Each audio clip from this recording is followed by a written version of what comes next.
ओम शांति। 14 अक्टूबर 2022। बाबा की महावाक्य। मीठे बच्चे, तुम्हें पढ़ाई का बहुत कदर रखना है। बीमार हो, मरने पर भी हो तो भी क्लास में बैठो। कहा जाता ज्ञान अमृत मुख में हो तब प्राण तन से निकले। प्रश्न। कई बच्चे भी बाप से बेमुख करने के निमित्त बन जाते हैं। कब और कैसे? उत्तर।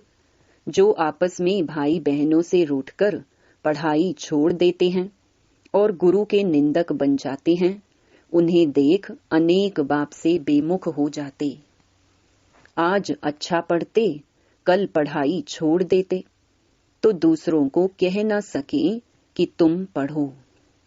ऐसे बच्चे ऊंच पद से वंचित हो जाते हैं। गीत।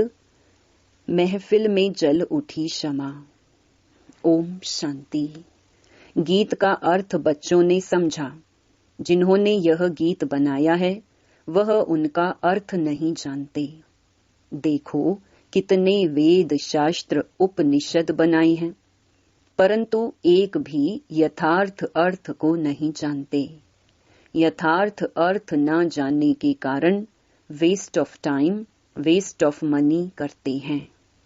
बाप समझाते हैं, तुमने बहुत बहुत मंदिर, वेद, उपनिषद आदि बनाए हैं, यज्ञ जप तप किए हैं, कितना पैसा खर्च किया है। यह बाप किसको समझाते हैं जो जीते जी मरकर बाप के बनते हैं। तो तुम बाप के बने हो तो गोया जीते जी मरे हुए हो। तो अब बाप के साथ चलने की तैयारी करनी है। यह नहीं कि वहां तुम्हारी कोई बर्थडे या बरसी आदि मनाएंगे। यहाँ गांधी की कितने धूमधाम से मनाते हैं। ऐसे नहीं कि शिव बाबा ज्ञान देकर चला जाएगा तो फिर तुम सतयुग में उनकी जयंती मनाएंगे। नहीं, आधा कल्प जो भी शरीर छोड़ेंगे तो उनकी बरसी क्रियाक्रम नहीं करेंगे। गौ दान करना, पितरों को खिलाना आदि नहीं होगा, क्योंकि दान दिया जाता है कि दूसरे जन्म में मिले। सतयुग में तुम इस समय की प्रारब्ध खाते हो तो भक्ति की रस्म रिवाज और ज्ञान की रस्म रिवाज में अंतर है। जो भी विशाल बुद्धि वाले हैं वह इन बातों को समझेंगे, और जो कल्प पहले विशाल बुद्धि बने होंगे वही अब बनेंगे, क्योंकि फिर से वही पाठ बजाना है। गीत सुना, चारों तरफ लगाए फेरे, फिर भी हरदम दूर रहे।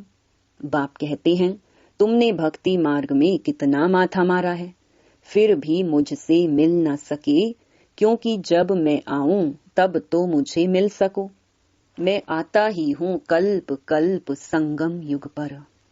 लोग कह देते हैं कि परमात्मा युगे युगे आता है, फिर कहते हैं परमात्मा के 24 अवतार हैं, तो यह रॉन्ग है ना। मुझे बुलाते हैं कि पतित पावन आओ, आकर पतितों को पावन बनाओ। तो अब तुम्हारी युद्ध है माया रावण से, तुम्हारी कोई स्थूल युद्ध नहीं है। तुम रावण पर जीत पाते हो, उसमें भी मुख्य योद्धा कौन है? काम। तो इस विकार पर जीत पानी है, अर्थात पवित्र बनना है। जब खुद पवित्र बनते हो तो बच्चों को भी पवित्र बनाना पड़े, ताकि वह भी विश्व के मालिक बन जाएं। अगर अभी तुम उन्हों को वर्षा देंगे तो क्या देंगे? ठिक्कर ठोबर देंगे। अच्छा देखो, अमेरिका है, वह क्या है? ठिक्कर ठोबर है, क्योंकि अब सब खत्म होना है। अब देखो मरेंगे कैसे। जैसे पहाड़ों पर जब बर्फ का तूफान आता है तो पंछी आदि सब खत्म हो जाते हैं, तो यह बॉम्ब्स के तूफान भी ऐसे हैं, एकदम मरते रहेंगे मच्छरों सदृश। तुम जानते हो कि हम देखेंगे कि कैसे सब मर रहे हैं। लड़ाई में देखो कितने मरते हैं। यहाँ मौत सबके सिर पर है। सतयुग में मौत का भी डर नहीं, क्योंकि वहां अकाले मृत्यु नहीं होता। तो बाप ऐसी दुनिया में ले जाते हैं, तो ऐसे बाप की श्रीमत पर चलना चाहिए।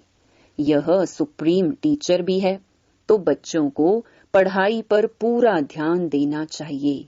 बहुत हैं जिनको पढ़ाई का कदर नहीं है। समझो कोई सख्त बीमार है, मरने पर है, उसको भी क्लास में ले आना चाहिए। कहते हैं ज्ञान अमृत मुख में हो, गंगा का तट हो, तब प्राण तन से निकले। तो पढ़ाई का इतना कदर होना चाहिए। अगर लाचारी हालत में क्लास में नहीं ले जा सकते हो, तो उनको घर में भी शिव बाबा याद कराना चाहिए। परंतु पढ़ाई पर बच्चों का पूरा ध्यान नहीं है। बाबा कहते हैं रजिस्टर ले आओ, तो मुझे मालूम पड़ेगा कि कहाँ तक कौन पढ़ता है। और बाबा पूछते भी हैं, यह खुद पढ़ता औरों को पढ़ाता है? क्योंकि इसी धंधे में ही कमाई है, बाकी सब धंधों में है धूल। उन ब्राह्मणों के कच्छ में है कुरम, तुम्हारे पास है सच। तुम सचखंड की स्थापना कर रहे हो, तुम्हारे ऊपर बड़ी जवाबदारी है। इसलिए खबरदारी रखनी है, मेहनत है, पढ़ना और पढ़ाना है। ऐसे नहीं सिर्फ पढ़ना है। तुम प्रवृत्ति मार्ग वाले हो, 8 घंटा भल घर का काम करो। गवर्नमेंट भी कायदा निकालती है कि 8 घंटा काम करो। आगे तो जब स्टीमर बाहर से रात को आते थे, तो सारी सारी रात भी दुकान खोलकर काम करते थे। तुमको भी घर के काम से फारिग हो, फिर इस सर्विस में लग जाना है। सर्विस करना गवर्नमेंट खुद सिखलाती है, खिलाती पिलाती है, तो उनकी सर्विस भी करते हैं। यहाँ भी तुमको बाप सिखलाते हैं, तो तुमको ऑन गॉडली सर्विस करनी है। सिर्फ ओनली सर्विस नहीं, ओनली हो गई सिर्फ अपनी बुद्धि की, खुद को पवित्र बनाना। परंतु हमको तो भारत को स्वर्ग बनाना है, तो तुम्हारे ऊपर बहुत जिम्मेवारी है। जैसे उस सेना पर जिम्मेवारी रहती है, चीफ कमांडर, कैप्टन आदि पर अधिक जवाबदारी रहती है। यहाँ भी ऐसे हैं। जो अच्छे अच्छे बच्चे सेंटर खोलते हैं, वह हो गए कमांडर, तो उन पर जवाबदारी है। तो यह हरेक को देखना है कि हम सर्विस के बजाय कहाँ डिसर्विस तो नहीं करते हैं। बहुत बच्चे हैं जो भाई बहनों से रूठकर पढ़ाई छोड़ देते हैं। यह नहीं समझते कि पढ़ाई छोड़ने से गुरु के निंदक ठौर नहीं पा सकेंगे, अर्थात सतयुग में ऊंच पद नहीं मिलेगा।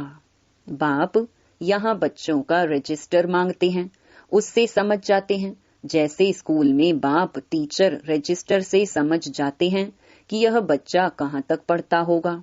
कई बच्चे होते हैं तो सारा दिन खेलते रहते हैं और छुट्टी के टाइम पर घर आ जाते हैं कि हम पढ़कर आए हैं। किन्हों के माँ बाप तो रजिस्टर भी नहीं देखते, तो उन्हों को मालूम भी नहीं पड़ता। किन्हों के माँ बाप ध्यान में रखते हैं तो बच्चा अच्छी तरह पढ़ जाए। यहाँ शिव बाबा अंतर्यामी हैं। साकार को रजिस्टर दिखाना पड़े। बच्चे कहते हैं बाबा ऐसे तूफान आते हैं। बाबा कह देते हैं कि यह तूफान तो आएंगे, यह सब तूफान पहले मेरे पास ही आते हैं, क्योंकि जब तक इनको अनुभव ना हो तो बच्चों को कैसे समझा सके। अच्छा, तुमको माया ने सारी रात हैरान किया, नींद भी नहीं करने दी, टाइम भी वेस्ट किया। यह भी उनका फर्ज है, टकराएगी जरूर। बाकी तुम्हारा काम है बाप को इतना ही याद कर माया को भगाना। कई बच्चे हैं जो थोड़ी भी माया आती है तो चले जाते हैं। जैसे वैद्य लोग कह देते हैं यह दवाई लेने से बीमारी उथलेगी, परंतु कई लोग ऐसे होते हैं जो जरा सी बीमारी ने उथल खाई तो उस वैद्य को छोड़ दूसरे के पास चले जाते हैं। यहाँ भी ऐसे हैं, ज्ञान को छोड़ साधु संतों के पास चले जाते हैं। फिर कहते हैं कि सब तो कहते हैं गृहस्थ व्यवहार में रहो, शादी करो, आप कहते हो शादी करके पवित्र रहो, यह फिर कौन सी मुसीबत है?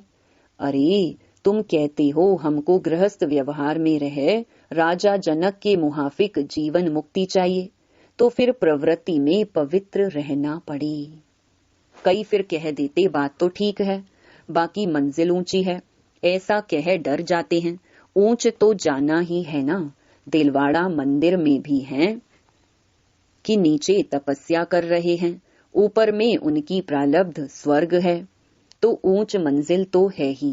कहते हैं ना कि चढ़े तो चाखे प्रेम रस, गिरे तो चकनाचूर, यानी वैकुंठ रस घिरे तो चकनाचूर। इसलिए बड़ी सावधानी से चलना पड़ता है, डरना नहीं है। कहते हैं यह गीता की अथॉरिटी है। गीताएं तो आजकल बहुत हैं, टैगोर गीता, गांधी गीता आदि। आजकल जो घर से रूठते वह गीता का अर्थ कर देते और अपना नाम डाल देते हैं।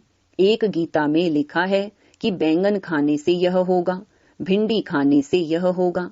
यह बाबा भी रोज गीता का पाठ करते थे। जहां भी जाते थे, राजाओं के पास भी जाते थे, तो गीता का पाठ जरूर करते थे। मनुष्य समझते हैं भगत ठगत नहीं होते, परंतु जितना भगत ठगते हैं उतना कोई नहीं।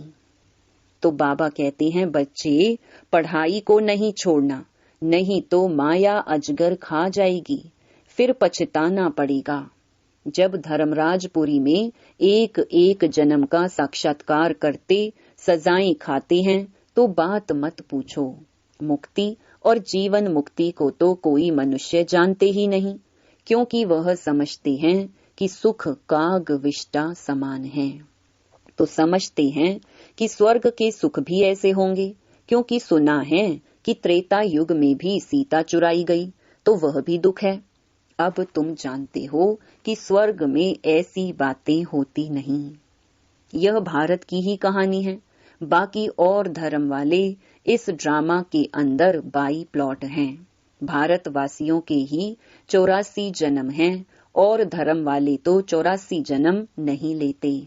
कहते हैं आत्मा परमात्मा अलग रहे बहुकाल।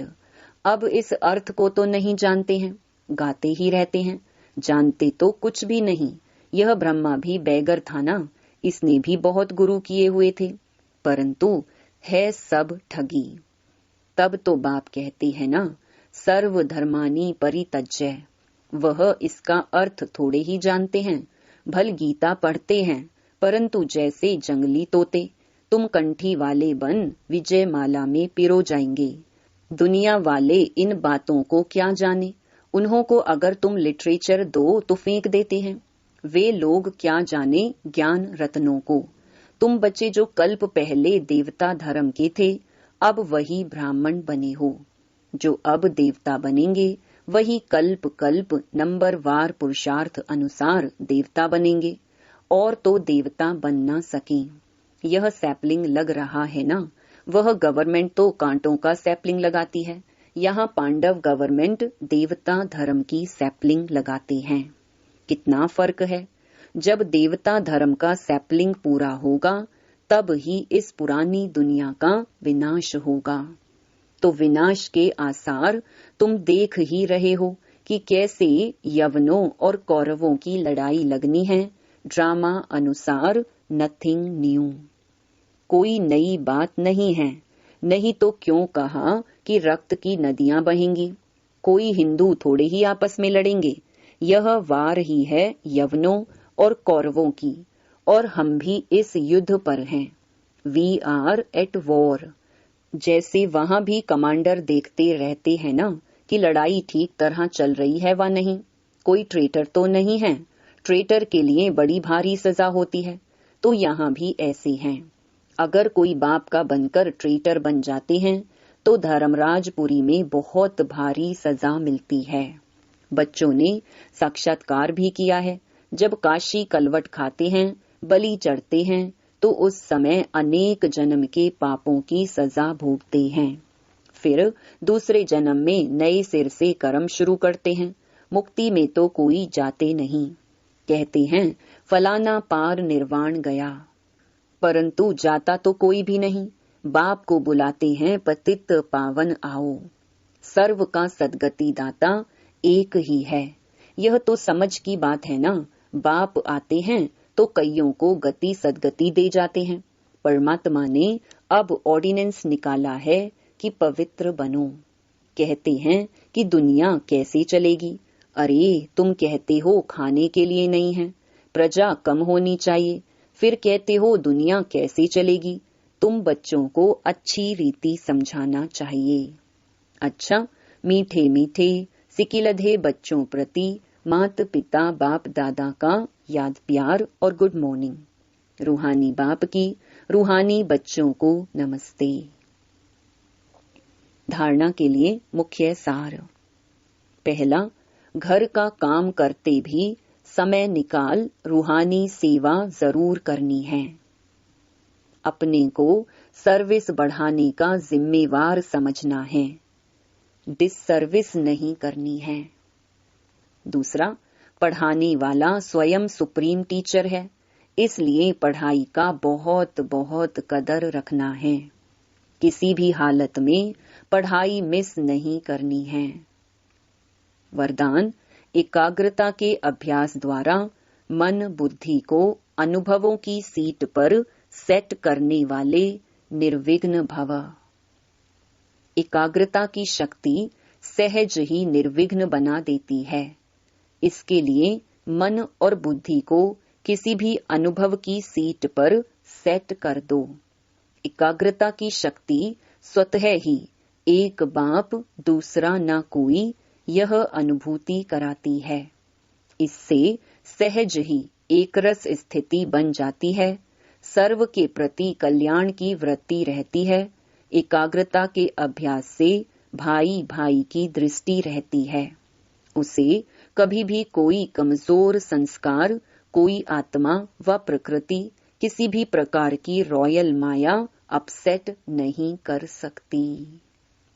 स्लोगन, सेकंड में विस्तार को सार में समाने का अभ्यास ही अंतिम सर्टिफिकेट दिलाएगा। ओम शांति।